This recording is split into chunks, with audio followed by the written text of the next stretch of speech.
এটা হচ্ছে বোলেরো গাড়ির BS6-এর থ্রোটল বডি। তো এর মধ্যে যে প্লাস্টিকের প্রিমিয়াম আছে একদম পুরো ভেতরে গ্রিস শুকিয়ে আছে, যার কারণে ঠিকঠাকভাবে অপারেটিং হচ্ছে না। তো এর জন্য গাড়ি পিক আপ ছেড়ে দিচ্ছিল। এ হচ্ছে প্লাস্টিকের প্রিমিয়াম, ফাইবার প্রিমিয়াম হয় এগুলা। তো এটা জাম্প কন্ডিশন একটা কল করে আসছিল, তো পুরো গ্রিস শুকিয়েছে এর মধ্যে, একদম প্লাস্টিকের শুকনো হয়ে গেছে পুরো একদম। তো এটাই আমি লুব্রিকেন্ট গ্রিস দেবো।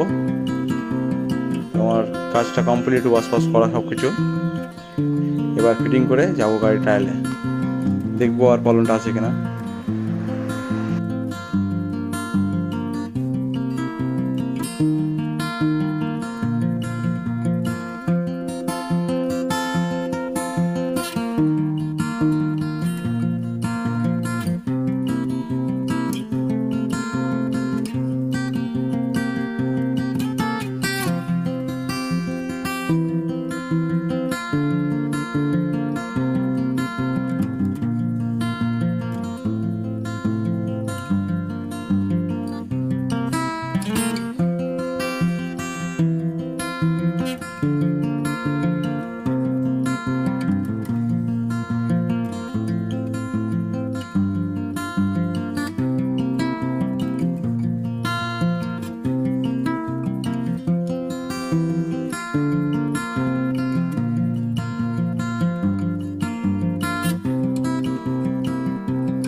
আর কোনো চেকিং লাইট বা ওবিডি লাইট নেই।